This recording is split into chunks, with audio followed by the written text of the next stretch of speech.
Hello students, welcome back to my channel. आज की video उन स्टूडेंट्स के लिए है जो इटली से बैचलर करना चाहते हैं। तो इस वीडियो में आपको ए टू जी डिटेल्स मिलेगी, कैसे आपने अप्लाई करना है और कैसे आपने इटली पहुंचना है और ओवरऑल प्रोसेस में आपको कितना खर्चा आएगा। लेकिन उससे पहले अगर आपने अभी तक मेरे चैनल को सब्सक्राइब नहीं किया तो ज़रूर कर ले, क्योंकि मेरे चैनल पे आपको ए टू जेड प्रोसेस, आपने किसी भी यूनिवर्सिटी में अप्लाई करना है, किसी भी स्कॉलरशिप के लिए अप्लाई करना है, कैसे अप्लाई करना है, कंप्लीट एप्लीकेशन प्रोसेस की डिटेल आपको इस चैनल से मिल जाएगी। तो वीडियो को स्टार्ट करते हैं। सबसे पहले मैं आपको बताऊं कि आज की वीडियो में मैं क्या क्या डिस्कस करूंगी। फर्स्ट ऑफ ऑल आपको इन टेस्ट के बारे में बताया जाएगा कि एडमिशंस ओपन कब होते हैं, देन रिक्वायरमेंट्स क्या है, फिर आपने कैसे कोर्स या यूनिवर्सिटी को सिलेक्ट करना है, उसके बाद आपको कौन सी यूनिवर्सिटीज़ के लिए अप्लाई करना है अगर आप बैचलर करना चाहते हैं, उसके बाद एप्लीकेशन प्रोसेस क्या है, एडमिशन के लिए आपने कैसे अप्लाई करना है, उसके बाद हम डिस्कस करेंगे कि स्कॉलरशिप के क्या बेनिफिट्स हैं, और सबसे लास्ट पे डिस्कस करेंगे कि आपके पास कितना बजट होना चाहिए। चाहे आप स्कॉलरशिप के लिए अप्लाई कर रहे हैं, आपको फुली फंडेड स्कॉलरशिप मिली है, उसके अलावा भी आपका टोटल कितना खर्चा आ जाता है, इस पूरे प्रोसेस में ए टू जेड हम डिस्कस करेंगे आज की वीडियो में। तो स्टार्ट करते हैं इनटेक से। तो जो एप्लीकेशन डेडलाइंस नवंबर से जनवरी में ये ओपन हो सकते हैं और उसके बाद अप्रैल से जून में ये क्लोज हो जाते हैं। उसके बाद एडमिशन का साइकिल क्या है, इसमें दो इनटेक्स होती है इंटरनेशनल स्टूडेंट्स के लिए। एक होती है सितंबर इनटेक, जिसे हम फॉल इनटेक भी कहते हैं, और कुछ यूनिवर्सिटीज़ में स्प्रिंग इनटेक में भी एडमिशन ओपन होते हैं जो कि फरवरी में स्टार्ट होंगे। मीन्स कि आपकी क्लासेस सितंबर में स्टार्ट हो सकती हैं या फरवरी में स्टार्ट हो सकती हैं। लेकिन जो बेस्ट टाइम है अप्लाई करने का, मोस्टली स्टूडेंट्स अप्लाई करते हैं फॉल इनटेक के लिए। वो इसलिए कि जो ज़्यादा कोर्सेज हैं या ज़्यादा यूनिवर्सिटीज़ में एडमिशन फॉल इनटेक में ओपन होते हैं। तो मेरी भी सजेशन है कि आप लोग फॉल इनटेक के लिए चेक करते रहें यूनिवर्सिटीज़ कब एडमिशन ओपन हो रहे हैं, देन आप अप्लाई करें। अब हम बात करते हैं रिक्वायरमेंट्स की। तो सबसे पहले तो आपके पास हाई स्कूल डिप्लोमा होना चाहिए, मीन्स आपके पास कॉलेज की या इंटरमीडिएट की डिग्री होनी चाहिए। सेकेंडली आपके मार्क्स 60% से अबव होने चाहिए। अगर आपकी परसेंटेज 60 से अबव है तो आपका एडमिशन होने के चांसेस भी ज़्यादा होंगे। उसके बाद आपको चाहिए होता है इंग्लिश लैंग्वेज सर्टिफिकेट, या आपको इटालियन सर्टिफिकेट भी आपके पास, अगर आप लैंग्वेज सीख रहे हैं तो आप वो भी जमा करवा सकते हैं। तो इनमें या तो आप आइएलटीएस सर्टिफिकेट, इंग्लिश सर्टिफिकेट कोई भी जमा करवा दें। इसके अलावा आप इटालियन लैंग्वेज सर्टिफिकेट भी जमा करवा सकते हैं। इसके अलावा बहुत सी यूनिवर्सिटी में टॉक टेस्ट की भी रिक्वायरमेंट होती है, तो ये आपने मेक श्योर करना है किस यूनिवर्सिटी में आप अप्लाई कर रहे हैं, आइदर उसमें टॉक इम्पोर्टेंट है कि नहीं। उसके बाद आ जाता है आईमेट टेस्ट। ये आईमेट टेस्ट जो है वो एमबीबीएस स्टूडेंट्स के लिए होता है। वो स्टूडेंट जो इटली से एमबीबीएस करना चाहते हैं उन्हें आईमेट टेस्ट की ज़रूरत होगी। आपने आईमेट टेस्ट तैयार करना है एडमिशन के लिए अप्लाई करने से पहले। अब अगर हम बात करें कि रिक्वायर्ड डॉक्यूमेंट्स कौन कौन से हैं, तो उसके लिए आपके जो मेन डॉक्यूमेंट है, सबसे पहले आ जाएगा पासपोर्ट, देन आपकी पिक्चर, देन आपका 10th और 12th का सर्टिफिकेट या मार्कशीट, उसके बाद मोस्ट इम्पोर्टेंट आपकी रिज्यूम या सीवी, देन आपकी स्टेटमेंट ऑफ पर्पस या मोटिवेशनल लेटर, और लास्ट में आपका टॉक टेस्ट या आइएलटीएस टेस्ट। ये कुछ यूनिवर्सिटीज़ रिक्वायर नहीं भी करती, तो ये डिपेंड करता है आप किस यूनिवर्सिटी में अप्लाई कर रहे हैं। उसके बाद हमारा नेक्स्ट स्टेप है कि आपने कोर्स कैसे सिलेक्ट करना है या यूनिवर्सिटी कैसे सिलेक्ट करनी है, या आपको कैसे पता चलेगा कि किस यूनिवर्सिटी में आपके कोर्स से रिलेटेड एप्लीकेशंस या स्कॉलरशिप्स ओपन है। तो उसके लिए वेबसाइट है universeitaly.it। आपने इस वेबसाइट को करना है ओपन। फॉर एग्जाम्पल यहाँ पे मैं आपको करके दिखाती हूँ। सिंपली गूगल में ये वेबसाइट ओपन करें और यहाँ पे आपके पास कुछ इस तरह से पेज ओपन होगा। यहाँ पे टॉप राइट कॉर्नर पे आपको प्रोफाइल का ऑप्शन शो हो रहा है, सिंपली यहाँ पे क्लिक करें। जैसे आप यहाँ पे क्लिक करते हैं तो आपके पास लॉगिन या साइन इन का आ जाएगा ऑप्शन। अगर आपके पास ऑलरेडी अकाउंट है, इससे रिलेटेड वीडियो मैं ऑलरेडी अपलोड कर चुकी हूँ, कैसे आपने यूनिवर्सिटी पे अपना अकाउंट रजिस्टर करना है, उसका लिंक मैं डिस्क्रिप्शन में ऐड कर दूँगी। अदरवाइज़ इन शॉर्ट अगर आपको बताती चलूँ तो यहाँ पे अगर आपके पास अकाउंट है तो सिंपली डिटेल्स एंटर करें और साइन इन पे क्लिक कर दें। अदरवाइज़ आपको रजिस्टर करना है और अपना अकाउंट क्रिएट करना है फर्स्ट ऑफ ऑल।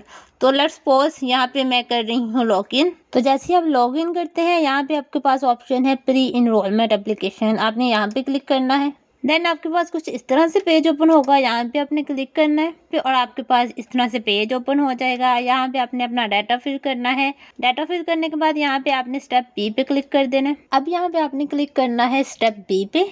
अब आपके पास कुछ इस तरह से पेज ओपन होगा। इस पेज से आप चेक कर सकते हैं यूनिवर्सिटी का नेम, किस यूनिवर्सिटी में आप अप्लाई कर रहे हैं, आइदर इस यूनिवर्सिटी में आपके डिपार्टमेंट से रिलेटेड कोर्स अवेलेबल है कि नहीं वो आप चेक कर सकते हैं, या फिर बैचलर्स एडमिशन्स ओपन है कि नहीं वो भी आप चेक कर सकते हैं। अब कैसे, यहाँ पे आप देख सकते हैं option information about the course of study. तो यहाँ पे सेकंड ऐप है इंस्टीट्यूशन नेम, यहाँ पे सिलेक्ट करें। फॉर एग्जांपल हम सिलेक्ट करते हैं यहाँ पे यूनिवर्सिटी ऑफ बोलोग्ना। यहाँ पे आपने यूनिवर्सिटी सिलेक्ट कर ली। यहाँ पे आपको थर्ड ऑप्शन शो हो रहा है कोर्स टाइप, यहाँ पे क्लिक करें। अब यहाँ पे आपने देखना है कि बैचलर्स डिग्री का ऑप्शन है कि नहीं। For example degree single cycle masters degree. Single cycle masters degree का मतलब है कि आप यहाँ पे बैचलर प्लस मास्टर कर सकते हैं 4 to 6 ईयर्स का। तो बेस्ट ऑप्शन है ये। अगर आप बैचलर्स के साथ मास्टर करना चाह रहे हैं तो यहाँ पे आप सिलेक्ट कर लें, या अदरवाइज सिर्फ बैचलर्स का अगर ऑप्शन आपको मिलता है तो आप वो भी यहाँ पे चेक कर सकते हैं। तो यहाँ पे I think single cycle masters degree open है, ये आप सिलेक्ट कर लें यहाँ पे। देन आपने चेक करने हैं कोर्सेज अपनी फील्ड से रिलेटेड। अब आपने फाइंड करना है कोर्स। फॉर एग्जांपल अगर कोई स्टूडेंट अप्लाई कर रहा है फार्मेसी में तो आप फार्मेसी डिपार्टमेंट अवेलेबल है तो आप यहाँ पे अप्लाई कर सकते हैं। तो यहाँ से आपको आपका course name, bachelors degree, masters degree या पीएचडी डिग्री आप यहाँ पे फाइंड कर सकते हैं। लेकिन आपको सबसे पहले इंस्टीट्यूशन सेलेक्ट करना है। यहाँ से सिमिलरली आप 1 by 1 डिफरेंट यूनिवर्सिटीज एक्सप्लोर कर सकते हैं और चेक कर सकते हैं आइदर यहाँ पे किन डिग्रीज में एडमिशन ओपन है। अगर बैचलर में एडमिशन ओपन है तो यहाँ पे आपको वो शो हो जाएगा। ओके, तो ये था प्रोसेस किस तरह से आपने कोर्स यूनिवर्सिटीज फाइंड करनी है। अब हम आते हैं वापस अपने थर्ड स्टेप पे। अब मैं आपको बताऊंगी कि आप कौन कौन सी यूनिवर्सिटीज़ बैचलर्स के लिए एडमिशन ओपन करती हैं, स्कॉलरशिप्स भी ओपन करती हैं।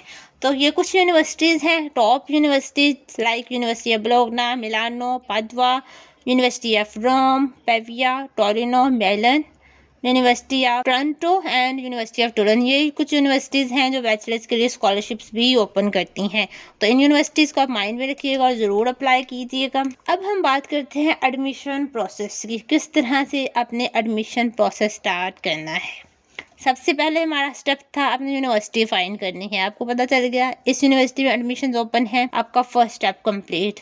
अब आपने उस यूनिवर्सिटी की वेबसाइट पे जाना है और वहाँ पे आपको एप्लीकेशन से रिलेटेड या एडमिशन से रिलेटेड एप्लीकेशन कॉल का एक डॉक्यूमेंट मिलेगा, वो आपने ओपन करना है, उसको अच्छे से रीड करना है। जैसे ही आप उस एप्लीकेशन कॉल डॉक्यूमेंट ओपन करते हैं आपके पास A to Z डिटेल्स आ जाती हैं उस यूनिवर्सिटी से रिलेटेड, एडमिशन से रिलेटेड और स्कॉलरशिप से रिलेटेड एज वेल। तो जैसे ही आप यूनिवर्सिटी की वेबसाइट ओपन करेंगे जहाँ पे आप अप्लाई करना चाहते हैं, आपको वहाँ पे इजीली एप्लीकेशन कॉल डॉक्यूमेंट मिल जाएगा। उसके बाद आपने सारे अपने डॉक्यूमेंट्स कंप्लीट करने हैं। सारे डॉक्यूमेंट्स इकट्ठे करें जो आपको मैंने पहले बताए हैं। डॉक्यूमेंट्स अपने पूरे करने के बाद आपने यूनिवर्सिटी की वेबसाइट पे अप्लाई करना है। फर्स्ट ऑफ ऑल यूनिवर्सिटी की वेबसाइट पे अप्लाई करें स्कॉलरशिप के लिए। कैसे आपने अपनी एप्लीकेशन सबमिट करनी है उसका तरीका मैं ऑलरेडी अपने चैनल्स पे वीडियोस अपलोड कर देती हूँ। आपको इजीली किसी भी यूनिवर्सिटी से रिलेटेड आपको यहाँ पे एप्लीकेशन प्रोसेस मिल जाएगा, तो आप वहाँ से वो फाइंड कर सकते हैं। उसके बाद अब कुछ यूनिवर्सिटीज़ की एप्लीकेशन फ़ी होती है, कुछ की नहीं होती, तो वो आपने चेक करना है। अगर तो एप्लीकेशन फ़ी है तो वो आपने पे करनी है। देन आपने अपनी एप्लीकेशन सबमिट कर देनी है। एप्लीकेशन सबमिट के बाद आपने वेट करना है कुछ वीक्स का, या आपको एप्लीकेशन कॉल में डिटेल से बता दिया जाता है कि कब आपको अनाउंसमेंट मिल जाएगी आपकी एडमिशन से रिलेटेड। तो जब आपको एडमिशन हो जाए आपने ऑफ़र लेटर लेना है यूनिवर्सिटी से। ऑफ़र लेटर लेने के बाद आपने प्री एनरोल करना है university.it वेबसाइट पे।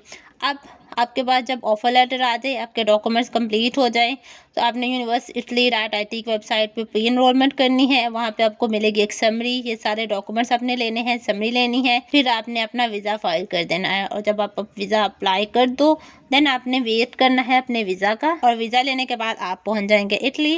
नेक्स्ट है हमारे पास, अगर हम बात करें स्कॉलरशिप और उसके बेनिफिट्स की। अब यहाँ पे जब आप स्कॉलरशिप के लिए अप्लाई करते हैं तो दो तरह की स्कॉलरशिप्स ओपन होती है यूनिवर्सिटीज़ में। एक होती है मेरिट बेस्ड और दूसरी होती है need based scholarship. Merit based में हाई मेरिट होता है, 90% से अबव अगर स्टूडेंट्स के परसेंटेज है तो उनका एडमिशन और स्कॉलरशिप ईजिली हो जाती है।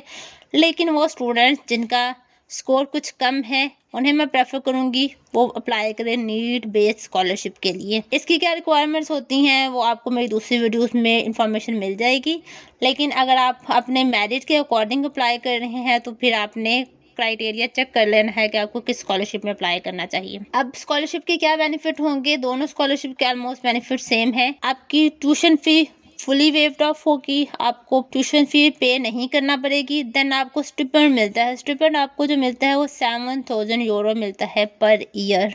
तो ये आपने चेक कर ले मंथली कितना बनता है। देन आपको फ्री मील मिलती है यूनिवर्सिटी की तरफ से। देन आपको फ्री अकोमोडेशन भी मिलेगी, लिविंग और मेडिकल एक्सपेंसेस भी आपके कवर होते हैं स्कॉलरशिप में, और आपकी इंश्योरेंस भी कवर होती है इस स्कॉलरशिप में। तो ये कुछ बेनिफिट्स हैं मेन जो आपको इस स्कॉलरशिप में कवर होंगे। नेक्स्ट अगर हम बात करें most important thing and most important point, अगर आपको फुली फंडेड स्कॉलरशिप भी मिल रही है तो उसके लिए भी आपका बजट कितना होना चाहिए या आपका कितना खर्चा आ जाता है इस पूरे प्रोसेस में, एडमिशन से लेके इटली पहुंचने तक या इटली के बाद भी आपका कितना खर्चा आ जाता है, तो वो हम वन बाय वन देख लेते हैं। सबसे पहले जो आपका आएगा खर्चा वो होगा डॉक्यूमेंट्स अटेस्टेशन में। डॉक्यूमेंट्स अटेस्टेशन में अराउंड अबाउट 35 to 50 यूरो आपके लग जाते हैं। इसमें आपको बोर्ड से अटेस्टेशन करवानी है, IBCC से अटेस्ट करवानी है, मोफा से करवानी पड़ती है, HEC से डॉक्यूमेंट्स अटेस्ट करवाना पड़ते हैं और इटालियन एम्बेसी से अटेस्ट करवाना पड़ते हैं। डॉक्यूमेंट्स अटेस्टेशन में आपका खर्चा आता है सबसे पहले तो। उसके बाद आपको कोई टेस्ट चाहिए, इंग्लिश लैंग्वेज टेस्ट, उसमें ऑलमोस्ट 200 यूरो तक फ़ी है। देन कुछ यूनिवर्सिटीज़ की एप्लीकेशन फ़ी होती है, कुछ की नहीं होती, 0 यूरो, 30 यूरो या 50 यूरो, इस तरह से आप देख लें। लेट्स सपोज आप अप्लाई कर रहे हैं 3 से 4 यूनिवर्सिटीज़ में बैचलर के लिए, तो आपकी अगर फ़ी किसी में 30 यूरो है, 50 यूरो है, तो आप चेक कर ले कितना खर्चा आ जाएगा।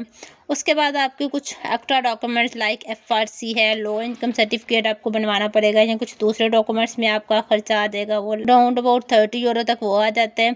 अब यहाँ पे अगर हम बात करें बैंक स्टेटमेंट की, बैंक स्टेटमेंट वैसे तो स्कॉलरशिप स्टूडेंट्स के लिए, अगर आपको फुली फंडेड स्कॉलरशिप है तो ये आपकी एग्जेम्पशनल है, इसको आपकी ज़रूरत नहीं पड़ेगी।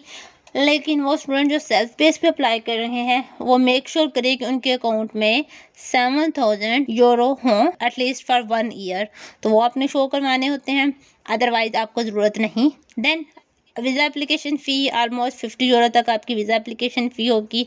उसके बाद जो मेन आ जाता है आपके बजट में कि flight ticket around about 300 to 400 euro तक आ जाता है। नेक्स्ट आप इटली पहुंचने के बाद के जो कुछ खर्चे हैं उनमें आ जाता है यूनिवर्सिटी की इनरोलमेंट फ़ी। एडमिशन के बाद, वीज़ा के बाद आपको यूनिवर्सिटी की इनरोलमेंट फ़ी पे करनी होती है, वो ऑलमोस्ट है 150 यूरो। देन आपको अपने वहाँ पे डॉक्यूमेंट्स बनवाने होते हैं, लाइक आपको रेजिडेंस कार्ड बनवाना पड़ेगा वहाँ पे, उसमें जो थोड़ा आ जाता है खर्चा वो है 120 यूरो। उसके बाद आपने डॉक्यूमेंट्स प्रिपेयर करवाने हैं या बैंक अकाउंट वगैरह अप्लाई करना है इटली जाके, तो उसमें कुछ खर्चा आ जाएगा, वो है 30 यूरो।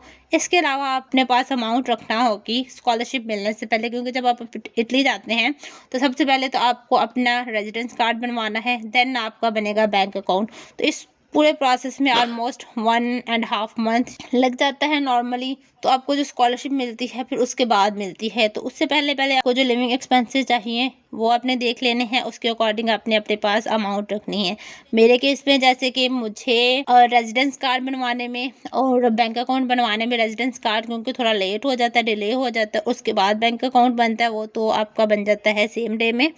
तो इसमें जो मुझे लग गया था 1.5 मंथ लग गया था। तो फिर मुझे जो स्कॉलरशिप मिली थी या जो मुझे स्टिपेंड मिला था वो इकट्ठा 2 मंथ्स का मिला था। तो ऐसा हो जाता है कॉमनली, तो इसको आपने मेक श्योर कर लेना है कि कुछ आपके पास कुछ अमाउंट हो, ताकि आप इजीली अपने जो वहाँ पे 1 और 2 मंथ्स है वो स्पेंड कर सके इटली में।